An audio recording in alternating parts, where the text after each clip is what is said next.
এটা দেখেন এমনিতেই ভালো লাগতেছে খুব। এরপরে যদি আপনি আরো কিছু করতে চান, ডান বাটন চেপে ব্লেন্ডিং অপশনটাতে যান, যাওয়ার পরে কালার ওভারলি দিয়ে দেখেন যে কোন কালারটা এখানে চমৎকারভাবে ফুটে উঠবে। অফকোর্স হোয়াইট অথবা ইয়েলো ভালো লাগবে, ইয়েলো চোখে লাগে। I think white is smart.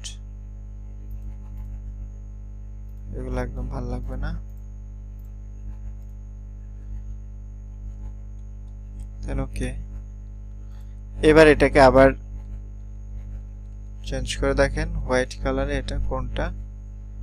আচ্ছা, আই থিঙ্ক ওভারলি। তো এটা একদম সিম্পলি দেখেন যে একটা ডিজাইন হয়ে গেল টি শার্ট, জাস্ট অন্যের একটা জিনিস। এবার যদি আরো চেঞ্জ করতে চান আপনি এটাকে সিলেক্ট করেন, লেয়ারটাকে কালার চেঞ্জ করব আমরা। কালার চেঞ্জ করার জন্য প্রথমে আপনাকে কুইক সিলেকশন টুলে যেতে হবে, নিচের লেয়ারটা সিলেক্ট করবেন, টি শার্টটা সিলেক্ট করতে হবে আপনাকে প্রথমে।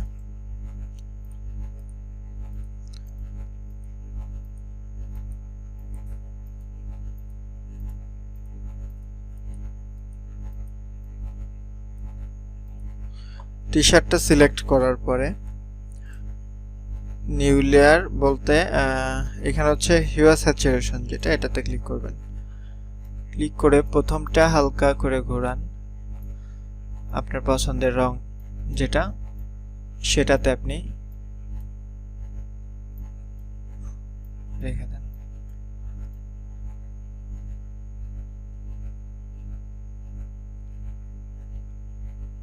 ওকে, দেখেন এটা ছিল আগের কালার, এটা হচ্ছে আপনার কালার। আবার যদি এইখান থেকে আরো চেঞ্জ করতে চান ক্লিক করেন, যদি ডিপ করতে চান, যদি লাইট করতে চান, বেশি ডিপ করলে ভালো লাগবে না। এরপরে আলো স্বল্প আলো বাড়ানো কমানোর কাজ এটা দিয়ে করতে পারবেন।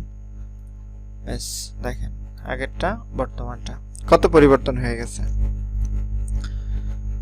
এই ধরনের টি শার্ট বেশ ভালোই চলে। চাইলে এইখানে যে একটা ফোর লিফ যেটা ফোর লিফ ক্লাভার, এই যে ফুলটা, এই ফুলের একটা আইকন দিয়ে দিতে পারেন পিকচার। নিজেও এই ডিজাইনটা খুবই অল্প সিম্পল একটা কাজ, নিজেও করে নিতে পারেন ডিজাইনটা। আবার চাইলে সরাসরি ইমেজটাকে ডাউনলোড করে দেন ওটাকে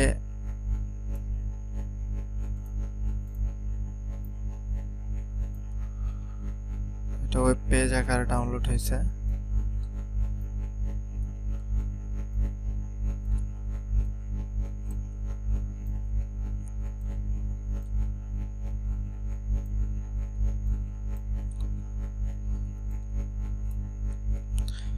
এরপরে এটাকে রেস্টারাইজ করে দিবেন, ব্লেন্ডিং মোডটা চেঞ্জ করে দেখেন কোনটা পারফেক্ট হয়, কালার ঠিক থাকবে এবং বসেও যাবে সঠিকভাবে।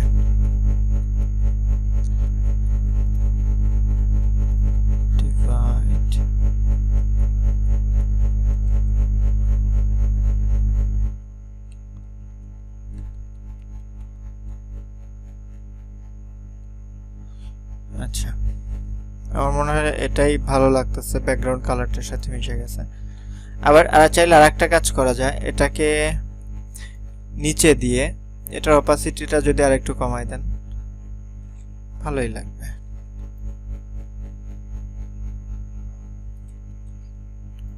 অথবা লেখাটাকে যদি